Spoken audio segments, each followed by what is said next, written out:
तो सियासी बिसात में बात बिहार की सियासत की, बिहार के सीमांचल इलाके की। और जब जब बिहार की सियासत में सीमांचल इलाके का जिक्र होता है, अज़दुद्दीन ओवैसी का जिक्र भी जरूर होता है, क्योंकि ये अपना एक वहां पर बड़ा असर दिखा चुके हैं। लेकिन इन सब के बीच महागठबंधन के निशाने पर सीमांचल में अज़दुद्दीन ओवैसी हमेशा क्यों नजर आते हैं, समझिए इस रिपोर्ट के जरिए।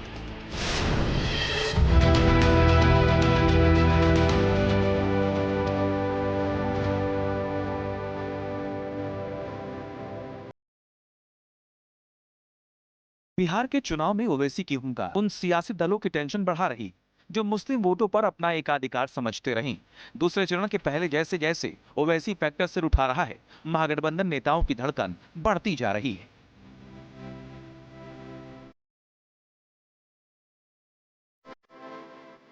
सिर्फ एमएलए बनाना हमारा काम नहीं है, हम आपसे वादा कर रहे कि इस पूरे सीमांचल का ये खेल हम खत्म कर देंगे। जो इस्तेसाल गरीब से किया जा रहा है ना, ये गेम को खत्म करेंगे। सुन लो जालिमों, तुम्हारे दिन करीब हैं, तुम्हारा जुल्म खत्म होगा इंशाअल्लाह ताला। पूरा खेल खत्म ओवैसी करेगा। या तो हम मर जाएंगे या फिर इनके खेल को खत्म करके दम लेंगे इंशाअल्लाह ताला। बड़ा सवाल है कि बिहार की सियासत में कितना अहम है ओवैसी फैक्टर।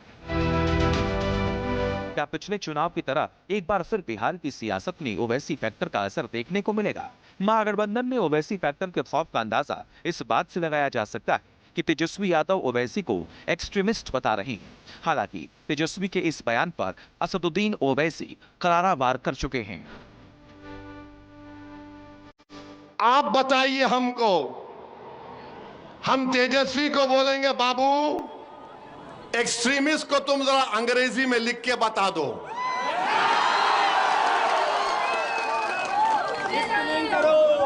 हमको एक्सट्रीमिस्ट बोलता है, नहीं सुनिए, हमको एक्सट्रीमिस्ट क्यों बोलता है? इसलिए बोलता है कि मेरे चेहरे पे दाढ़ी है, सर पे टोपी है, मैं नमाजी हूं, मैं अल्लाह की इबादत करने वाला हूं, मैं किसी के आगे सर नहीं झुकाता सिवाय जमीन और आसमान के खालिक के।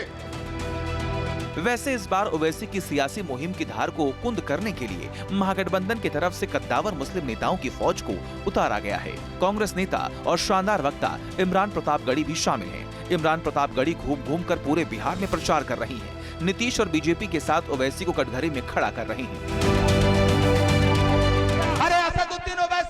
मैं पूरे हिंदुस्तान के मुसलमानों को मुखातिब करके आपसे सवाल पूछता हूं कि अगर आपने सीएनआरसी के आंदोलन में हिस्सा लिया तो मुझे एक तस्वीर दिखा दो जब आप दिल्ली के शाहीन बाग में आए हो। आप दिल्ली में आते थे, संसद सत्र में हिस्सा लेते थे, टीवी चैनलों के डिबेट में बैठने के लिए नोएडा भी जाते थे, लेकिन शाहीन बाग कभी नहीं आए, क्योंकि आप टीवी पे तकरीर करते हो लेकिन जहां जमीन पर उतरना हो ख्वाबों के महल तामीर करते हैं, इलाजे गम नहीं करते, फकत तकरीर करते हैं। सवाल ये है, महागठबंधन के नेता ओवैसी को क्यों टारगेट कर रही हैं?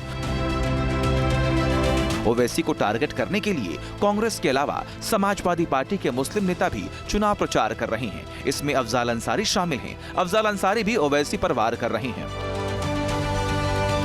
आप कहते हो कि तेजस्वी हमके कुल छोड़ दे सीमांचल, कहा है वहाँ जहाँ ढेर ढेर मुसलमान बड़ो कुल हमारा कहा है भैया, कहा हुआ तुम क्यों दे तुमको? तुम तेलंगाना जाओ, तुम आंध्र प्रदेश जाओ, अगर हमें अपनी क़यादत पैदा करना है तो बिहार में है, उनसे बड़े बड़े नेता हैं अक़लियतों के बीच में जो कायद की हैसियत से खड़े हो सकते हैं। अब्दुल बारी सिद्दीकी साहब नहीं है। बिहार में पिछले चुनाव में ओवैसी फैक्टर के असर की बात करें तो सीमांचल में सबसे अधिक इसका असर देखने को मिला। बिहार के सीमांचल में कुल 24 सीटें हैं। 2020 की विधानसभा चुनाव की बात करें तो इनमें से एआईएमआईएम को 5 सीटों पर जीत हासिल हुई थी। आरजेडी को सिर्फ 1 सीट पर जीत मिली थी। वहीं बीजेपी को सबसे ज्यादा 8 सीटों पर जीत हासिल हुई थी।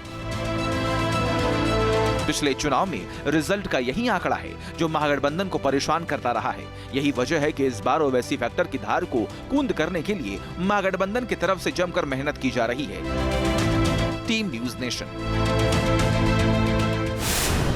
जहां भक्ति है हर शब्द में, कथाओं में छिपे हैं दिव्य रहस्य और ज्योतिष देता है जीवन को दिशा। धर्म से जुड़ी हर बातों को जानने के लिए हमारे चैनल स्तुति को सब्सक्राइब करें।